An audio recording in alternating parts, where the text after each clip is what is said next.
Muito bem. Provavelmente, alguns prédios no centro são emblemáticos disso que você nos conta, né? Como alguns que são até cartões postais hoje em dia mesmo, e durante muitos anos foram ocupações ou ainda viraram regiões onde as pessoas viviam de maneira precária, né? É. Mas eu vou passar agora a palavra ao professor Robson e creio que nós já estamos aqui caminhando para o término da nossa conversa. Então, vamos fazer uma rodada agora e depois uma rodada final com as palavras, as considerações finais de todos, tá? Robson, por favor. Eu queria chamar... É verdade, William, você falou bem dos prédios que são emblemáticos, né? Você tem o Copan, você tem alguns prédios muito bonitos, de arquitetura muito característica do centro. Eu acho que o Copan é um prédio bem característico disso. Eu me referia ao Martinelli nesse aspecto. Mas, sem dúvida, o Copan... Mas eu acredito que o Copan ainda mantém o seu charme, né? Recuperou agora. O jeitão da coisa. O Martinelli ele foi, por muitos anos, uma ocupação, né? Havia, inclusive, um fosso central que acumulou lixo durante muitos anos. Eles fizeram uma grande reforma e hoje em dia ele está pronto para o uso, né? Mas se degradou bastante até receber a intervenção da prefeitura. Uma coisa que eu queria chamar a atenção, que eu acho que é interessante colocar nessa discussão da questão das políticas urbanas, a dificuldade que é você... Me correu a palavra agora, mas você fazer a coincidência, você fazer casar as políticas de Estado com as políticas de governo. Quer dizer, e esse fenômeno, esse problema, ele é um problema que eu discuto reiteradamente com os alunos de gestão pública, e acho que aqui ele se casa bem também. E isso ocorre tanto no governo estadual, e talvez até principalmente no governo federal. E a questão dos projetos urbanos, Lisandro, veja se você concorda comigo, não sei qual é a sua opinião a respeito, mas os projetos urbanos, assim como muitos projetos públicos de Estado, eles são de longuíssimo prazo, longo ou longuíssimo prazo. Né? Então, você pega malha ferroviária, é um projeto de 30 anos, se não eterno, né? Nunca acaba o projeto de malha ferroviária, projeto de rodovias, também nunca acaba. Né? E o que acontece é que, conforme você troca governos, aqui no nosso país, parece que nós temos uma certa cultura de que se eu fizer um projeto que era do meu antecessor, eu estou meio que aceitando que ele estava certo e eu estava errado. Né? Nós temos uma certa cultura política de que todos estão errados, eu estou certo. Né? Tudo que meu oponente fez está errado, eu vou entrar e vou fazer o certo. Só que quando isso fica se repetindo reiteradamente durante as eleições, o que você tem é que cada governo que entra ele tem uma preocupação de impor a chamada sua marca. Né? Qual é a marca do meu governo? Eu quero deixar a marca do meu governo. E quero, claro, se eu quero deixar a minha marca, isso está subentendido que eu quero tirar a marca do meu antecessor. Né? Então, nós temos uma dificuldade muito grande em manter políticas de Estado, políticas de longo prazo. E eu vejo que a questão urbana, ela cai nessa situação também, dessa disputa política, que os partidos, ao terem visões diferentes de cidade, não vou nem entrar no mérito da questão, o tipo de visão, se está certo, se não está certo, não é essa a questão. A questão é como nós não temos um certo consenso na sociedade, talvez, por exemplo, Paris, como você citou, haja um consenso na sociedade parisiense, que você troca prefeito, você coloca prefeito, e eles enxergam a cidade meio parecido. Aqui no nosso país, não. Na via de regra, você tem partidos políticos com visões, muitas vezes até antagônicas, estamos vivendo isso nesse momento aqui no nosso país. Volto a dizer, não vou entrar no mérito quem está certo, quem está errado, não é essa a questão. A questão é que essa falta de consenso, a palavra que eu estava buscando naquela hora, essa falta de consenso faz com que, quando eu tenho alternância de governos, eu tenho alternância de projetos. Então, você pega um governo que queria fazer desassoreamento do rio Tietê, o outro, não, isso Não vou entrar no mérito se concordo ou não concordo, não é esse o ponto. O ponto é, não, é errado, não concordo. Tá. Quando troca a cada 4 anos ou a cada 8 anos, um partido, um governo que está, ele quer colocar a sua marca, e aí os projetos, a sensação que eu tenho é que a gente fica andando meio que vai para um lado, vai para o outro, vai para um lado, vai para o outro. Volto a dizer, não vou discutir se está certo ou não. Mas um exemplo típico é o que aconteceu no governo, por exemplo, do Haddad, com a questão das ciclovias. Volto a dizer, não vou entrar na questão se está certo, se está errado, se concordo ou não concordo. Mas ali você teve essa visão bastante notória, né? Quando ele entrou, ele implantou um modelo de ciclovias e vários e tal. Ok, quando trocou a prefeitura, então esse modelo ele foi deixado de lado e agora vamos para outro modelo. Então você imagina um projeto desse urbano, né? O ano que vem temos eleição,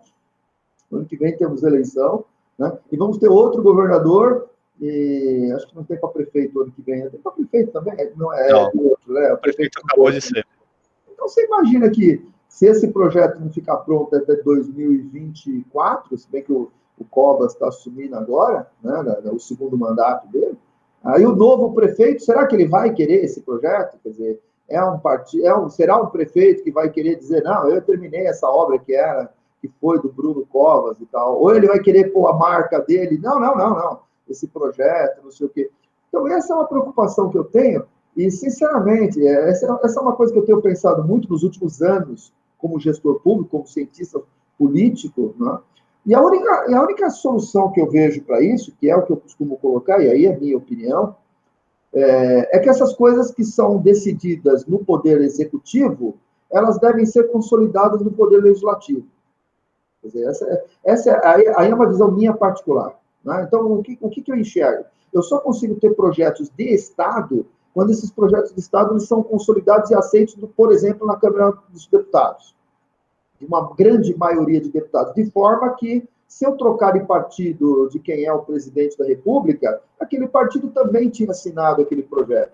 Talvez fosse o caso de nós começarmos a buscar o fortalecimento da Câmara dos Vereadores, dos partidos na Câmara dos Vereadores, para os projetos urbanos, para que o projeto urbano não seja do prefeito.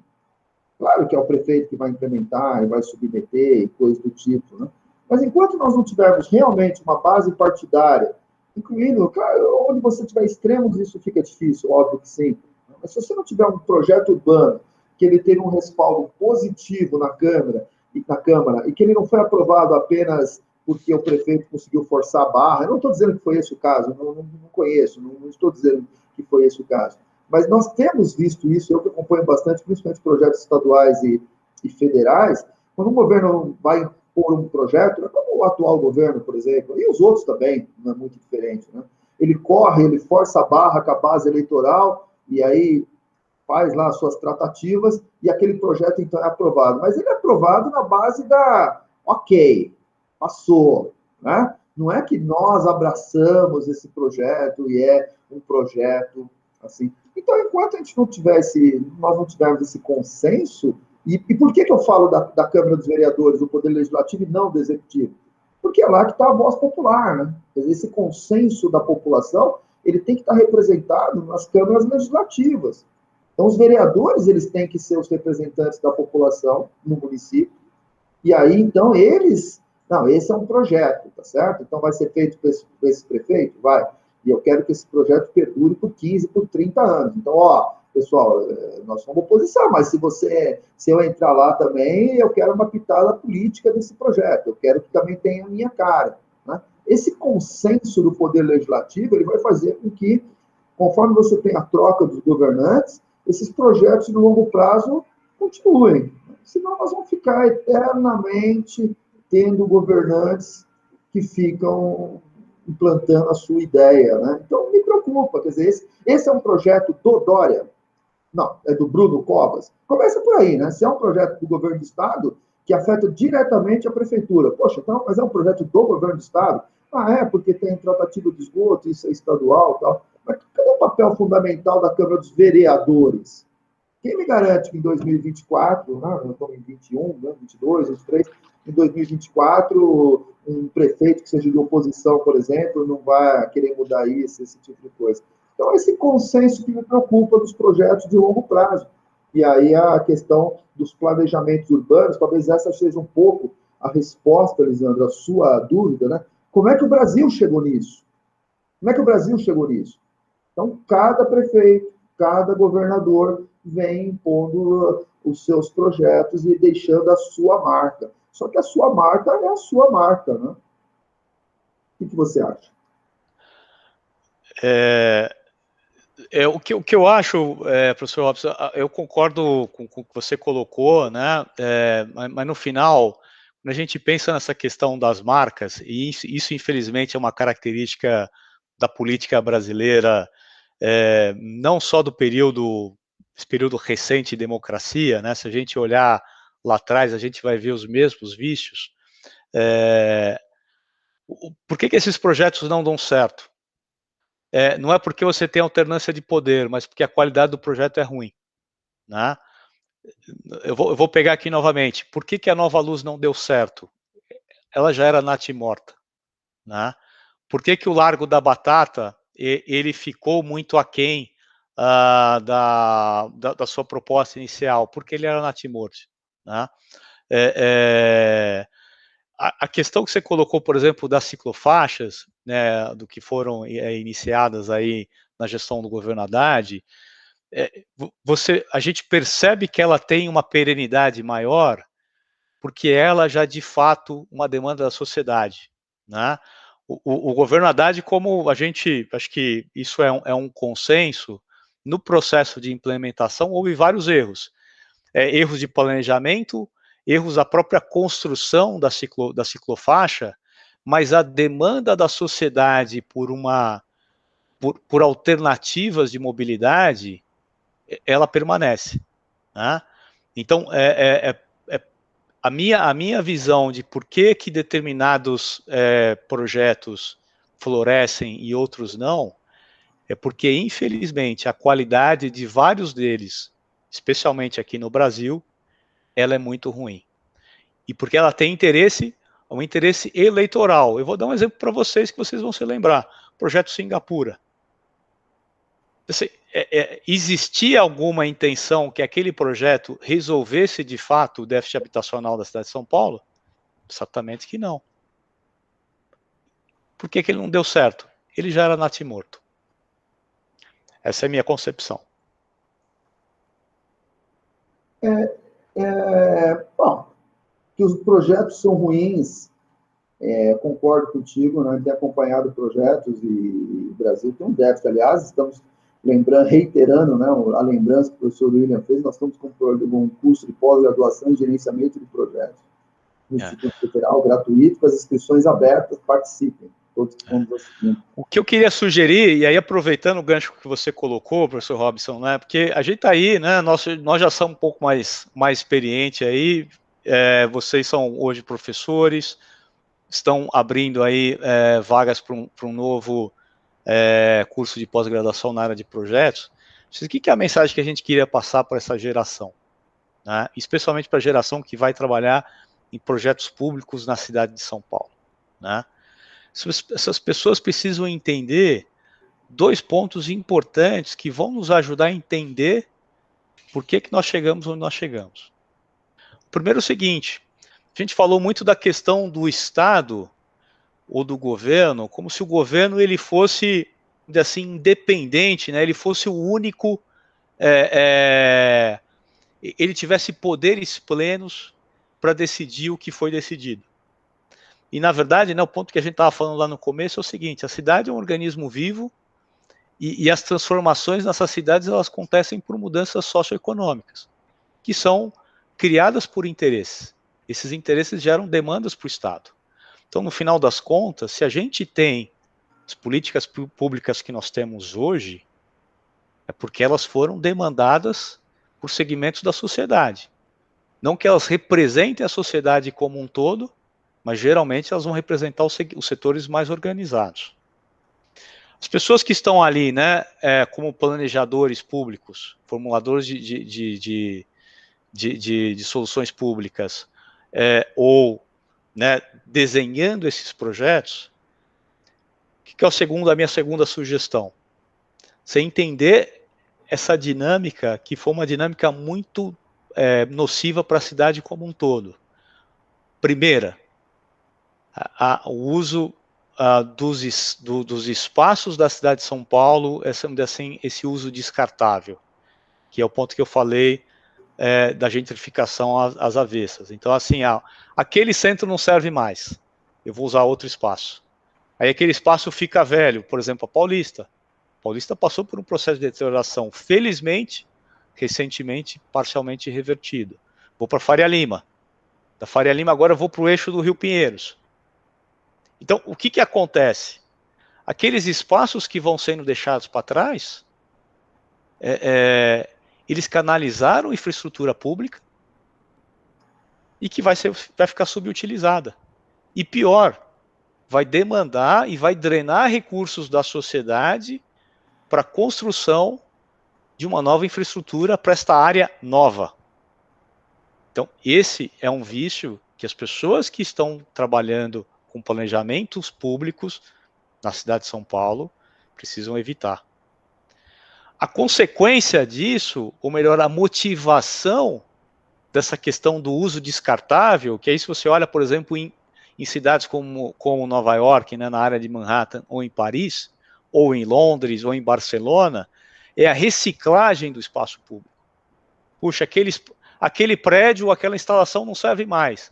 Eu destruo, construo uma nova. A infraestrutura pública que existe ali permanece. Isso é importante. Segundo ponto, por que existe isso? Porque existe uma natureza excludente na cidade de São Paulo. Você sempre, assim, puxa, agora eu quero criar este espaço de alto padrão, como, por exemplo, a área de Novo Rio Pinheiros. Mas o resto precisa ser atendido também, porque senão a gente vai viver em bolhas. E essa característica é uma das características fundamentais que, por exemplo, diferencia o espaço público de uma cidade de terceiro mundo, como as cidades brasileiras, das cidades de primeiro mundo. Né?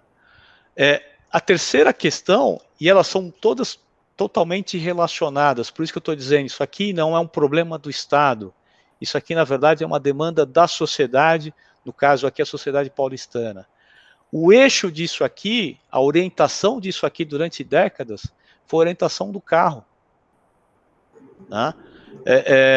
Então, vamos imaginar, por exemplo, o que foi para Prestes Maia, o que foi a gestão do Adhemar de Barros, o que foi a gestão do Faria Lima.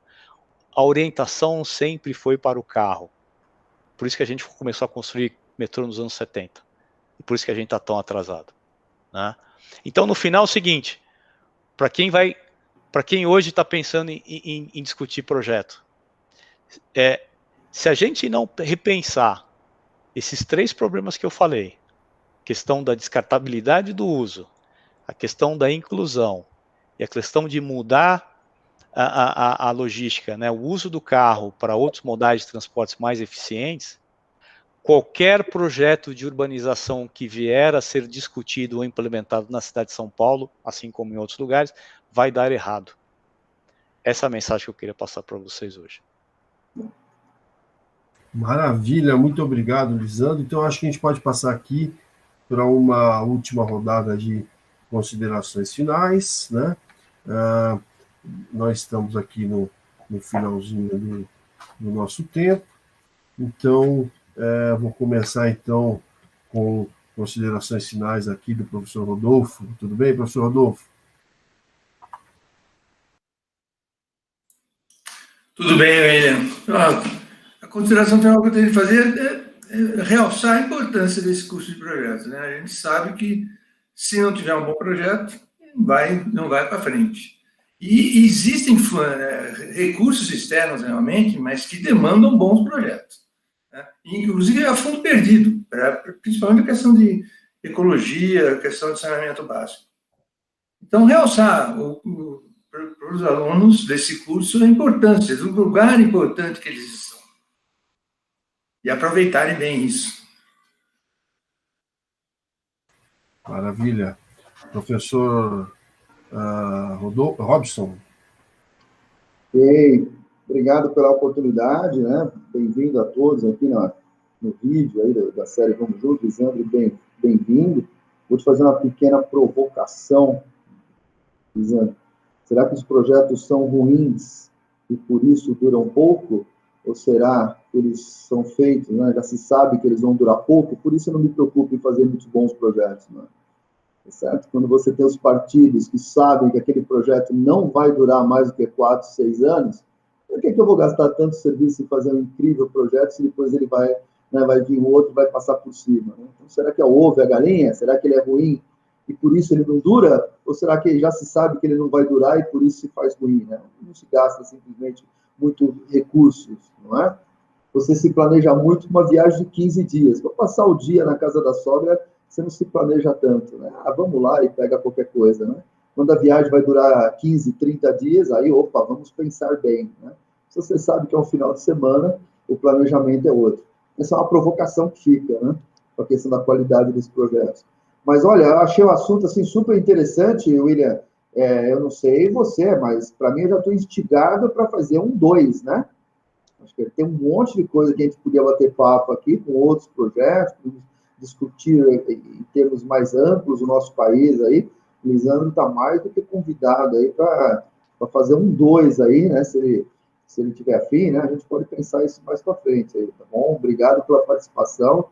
Obrigado a todos aí. Obrigado, Rodolfo. Obrigado, William, né? Obrigado, William. Então, Lisandro, palavras finais. Bom, queria agradecer a vocês pelo espaço, acho que foi um papo ótimo. Acho que a motivação de vocês com relação à disciplina é muito bacana, né? O Brasil realmente precisa de bons planejadores.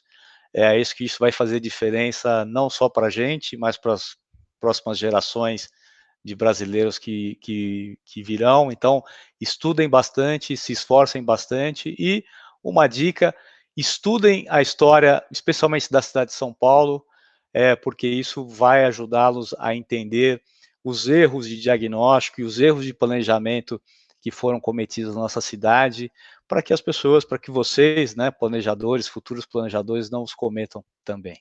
Muito obrigado. Bom, muito obrigado mais uma vez, Lisandro. Obrigado também, Robson e Rodolfo. Uma coisa que me veio à cabeça agora nas falas finais de vocês é que talvez a gente esteja diante de uma potencial explicação para a corrupção. Né? É óbvio que há outras, mas notem que quem poderia ser a cola para que os projetos permanecessem inteiros e sendo executados é aquele que foi contratado, a construtora. E na mudança dos governos, a construtora precisaria de uma certa garantia dos novos eleitos da continuidade daquilo que ela foi contratada, e aí talvez nós tenhamos uma relação difícil com os novos mandatários, se forem da oposição, né? Algo que pode ser talvez um dos objetos do nosso próximo encontro. Visando um orgulho nosso do Instituto Federal, termos aqui você e ver, inclusive, as contribuições bacanas que você nos deu. Obrigado e conte conosco no Instituto Federal em tudo que você precisar. E para vocês da audiência, não se esqueça, então, do nosso curso de gestão de projetos, a pós-graduação, a única pós-graduação de projetos gratuita na cidade de São Paulo. Até a próxima. Muito obrigado. Valeu, gente. Obrigado.